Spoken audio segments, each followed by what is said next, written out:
All right, day 3 South practice here with Taj Boyd. First of all, I see you checking out my sneakers now. You're a sneakerhead now. I am. What's your favorite shoe? Favorite shoe is probably just some of the retro Jordans right now. I'm full discretion. My day job, I sell Jordans. Probably my favorite Jordan is the Jordan number 3. Threes, which one? Cement. Cement. You know the white and black come out what, next month? Right. Not that one. I'm talking about the more. You're talking about the gray with the elephant print. Exactly. My favorite by far. I need 2 pairs of those actually. That's what I'm saying. I got a pair. What size you wear? I wear 11 and a half. Oh man, if you wore about a 9 or 9 and a half, it was gonna be on. That's what I'm saying. I can't do it for it. Like I said, I sell them. That's my day job. So anyway. Gotta love it. Also, well, first thing I want to ask you about, Taj, you're from the Virginia Beach area. I was born in that area, by the way. Talk about that little fraternity of quarterbacks that you guys have. EJ last year, Mike Lennon, that whole crew. Talk about coming from that area. Is there something, what's in the water in Virginia? And a lot of us greats come out of there now. There's a lot of pride from that area.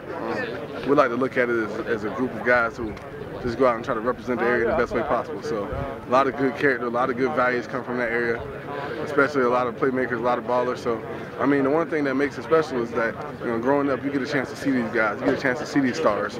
And while you're a child, growing up, you want to be just like that next guy. So I think that's why, we keep on producing athletes year in and year out. Talk about how you felt like you did out there today. I mean, what were some of the things that you felt you did good out there? And talk about your progression during the week. Overall, how do you feel you've done? I feel like I've improved every day this week. A little bit more, involvement, a little bit more understanding of the playbook. And at the end of the day, you just got to go out there and just play ball, especially during live work. So you got to clean up a few things here and there, but just got to continue to keep on progressing.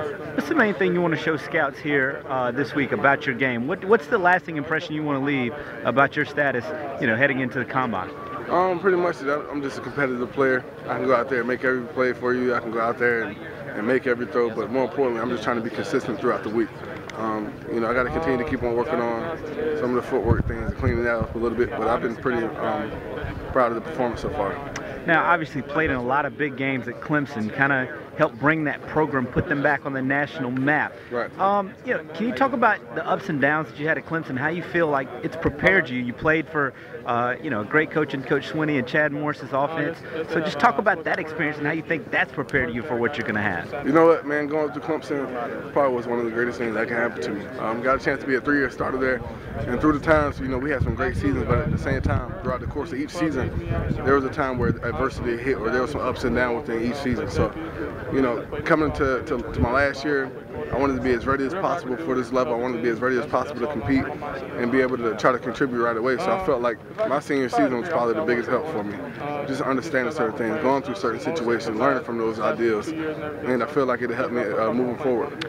And you left a lasting legacy there. Can you talk about some of the guys you're expecting that could be here from Clemson like next year, a couple of years down the line? Who are some of the guys that we should be looking out for? Next year, I think you have a few guys. You'll have Vic Beasley, obviously, going to be one of the premier players in the draft. You're going to have Stephon Anthony, who could have made a decision to come out this year. Corey Crawford is an unbelievable defensive end for us. You'll have Martin Jenkins at DB. It's a lot of defensive guys from Clemson that have an opportunity to make a splash for us next year. All right, last one before I let you go, man. Super Bowl pick. Who you got? Broncos, Seahawks?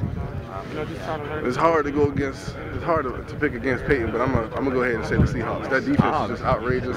I love Sherman, man. Even though he talks a little bit, man, he goes out there and produces. So between that and Russell Wilson performance, I think it's gonna be a fun game to watch. You're the first offensive guy I've heard say that they're picking the Seahawks right away. You're kind of breaking the code there, man. You can't go against Peyton, man. Peyton is gonna go out there and perform, but Seahawks are due for one. Russell Wilson, exactly. He's an advocate for what we're trying to do out here, and it's opened the doors for me a little bit as well. So gotta love the guy, gotta respect it.